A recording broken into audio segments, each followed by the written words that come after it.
किसी ने बहुत गहरी बात कही है, सच्चा अमीर वही होता है जो हालात के साथ नहीं, हालात से ऊपर जीना जान जाता है।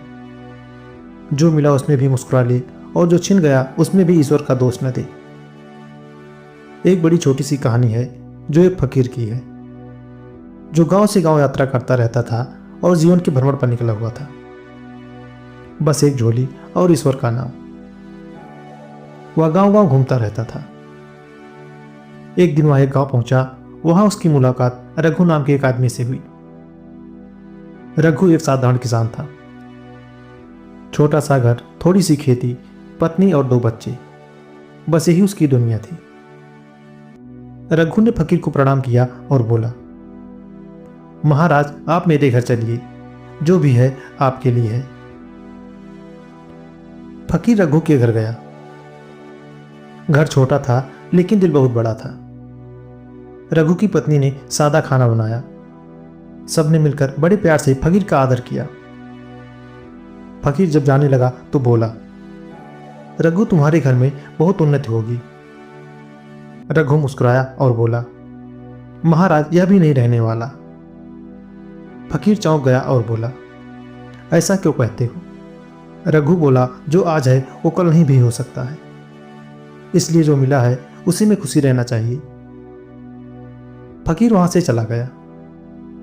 2 साल बाद फकीर फिर उसी गांव में आया। पता चला कि रघु के हालात बहुत खराब हो गए हैं। फसल नष्ट हो गई है, जमीन बिक चुकी है। अब वह पास के गांव में मजदूरी करता है। फकीर उससे मिलने पहुंचा। रघु एक झोपड़ी में रहता था। घर में गरीबी थी लेकिन चेहरे पर शिकायत नहीं थी। रघु ने फकीर को एक पुरानी चटाई पर बैठाया, सूखी रोटी दी और बोला, महाराज बस यही है। फकीर की आंखें भर आई और बोला, भगवान ने तुम्हारे साथ ऐसा क्यों किया? रघु हंस दिया और बोला, महाराज भगवान जो देता है वही हमारे लिए ठीक होता है। आज यह हाल है, कल कुछ और होगा, यह भी नहीं रहने वाला। फकीर मन ही मन रघु को प्रणाम किया और चला गया। कुछ साल बाद फकीर फिर लौटा। इस बार उसने सुना कि रघु बहुत बड़ा आदमी बन गया है। जिस मालिक के यहां वह काम करता था वह बिना संतान का था और उसकी मृत्यु हो गई थी। वह सारी संपत्ति रघु के नाम कर गया। फकीर रघु की बड़ी हवेली पहुंचा। सब कुछ बदल गया था, लेकिन रघु वही सादा इंसान था। फकीर बोला, अब तो तुम्हारी जिंदगी बन गई। रघु मुस्कुराया और बोला, महाराज यह भी नहीं रहने वाला। फकीर हैरान रह गया। कुछ समय बाद फकीर फिर उसी गांव पहुंचा। अब रघु इस दुनिया में नहीं था। हवेली सुनसान थी, पत्नी बीमार थी, बच्चे अपने अपने घरों में थे। एक कमरे में रघु की फोटो लगी हुई थी।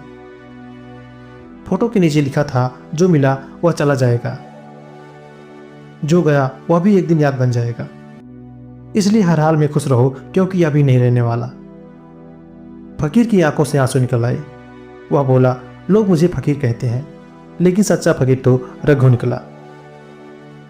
दोस्तों, यह छोटी सी कहानी हमें यह सिखाती है, ना सुख हमेशा रहता है और ना दुख हमेशा रहता है। सब कुछ आता जाता रहता है। कभी अच्छा समय, कभी बुरा समय, और समय की तो बहुत खूबसूरत बात है कि अच्छा चल रहा हो या बुरा चल रहा हो, बड़ी जल्दी बीत जाता है। जो बचता है वो है हमारा स्वभाव और हमारा विश्वास। इसलिए जीवन में चाहे जो हो जाए, ईश्वर का धन्यवाद करते रहो और दिल से कहो, यह भी नहीं रहने वाला। तो दोस्तों, ये छोटी सी कहानी आपको कैसी लगी? नीचे कमेंट बॉक्स में जाकर अपना कीमती कमेंट हमें लिखकर जरूर भेजें। वीडियो को लाइक और अपनों के साथ शेयर जरूर करें।